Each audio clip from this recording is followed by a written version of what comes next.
Hello guys, hero అయితే మేము ఫ్యాన్లో tube లైట్లు అయితే ఫిట్ చేయడానికి వచ్చినాం. ఫ్యాన్కి వచ్చి 200 తీసుకుంటాం, ట్యూబ్ లైట్కి వచ్చేసి 150 తీసుకుంటాం. ఎడ్జస్ట్ ఫ్యాన్కి వచ్చేసి 200 అయితే తీసుకున్నాం. హీరో అయితే మేము ఫిట్ చేయడానికి అయితే వచ్చినాం. మనమైతే ఇప్పుడు ఎడ్జస్ట్ ఫ్యాన్ అయితే ఓపెన్ అయితే చేస్తున్నాం. ఇది వచ్చేసి 6 ఇంచెస్ ప్లాస్టిక్, ఐరన్ది కూడా ఉంటుంది ఇందులోనే, కానీ మనమైతే ప్లాస్టిక్ది అయితే ఫిట్ చేస్తున్నాం. బయటికి అయితే తీస్తున్నాం. ఈ ఎడ్జస్ట్ ఫ్యాన్లో 6 ఇంచెస్, 9 ఇంచెస్, 12 ఇంచెస్ అలా అయితే ఉంటాయి. ఐరన్లో కూడా ఉంటాయి. అయితే బాత్రూంలోకి తీసుకొచ్చి మార్కింగ్ అయితే చేసుకుంటున్నా. సరిపోతుందా లేదా అని చెక్ చేస్తున్నా. సరిపోయింది, కట్ చేస్తున్నా. కట్ చేసి నా యాక్సిల్ పెడుతున్న అలా అయితే కట్ చేసుకోవాల్సి ఉంటుంది. మార్కింగ్ అయితే చేసినాం కదా, కట్ చేసుకొని హోల్లో పడుతుందా లేదా అని ఒకసారి చెక్ చేసే హోల్ అయితే అలా చేసుకోవాలి. రౌండ్గా ఎక్కువనైతే కట్ చేయకూడదు, సెంటర్లో అయితే ఫిట్ చేసుకోవాలి. హోల్లో పడుతుందా లేదా చెక్ చేస్తున్నా.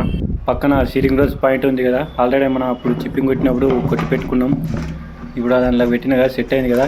క్రాస్ ఉంది కదా, అట్లా క్రాసు లేకుండా స్ట్రేట్గా ఉండేటట్టు స్టడీగా చెక్ చేసుకోవాల్సి ఉంటుంది. ఇప్పుడు చెక్ చేసిన కదా, ఒక కనెక్షన్ అయితే చేస్తున్నా. నేను అప్పుడు వీడియోలో బ్లాక్ స్క్రూలు ఎక్కించింది అయితే చూపెట్టలే నేను. తర్వాత బ్లాక్ స్క్రూలు అయితే తీసుకొచ్చి ఫిట్ చేసిన.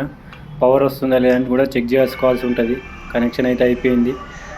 ఇలా ఉంది, ఇలా అయితే ఫిట్ చేసుకోవాలి. మీరైతే ఎలా ఫిట్ చేస్తారో కామెంట్ చేయండి.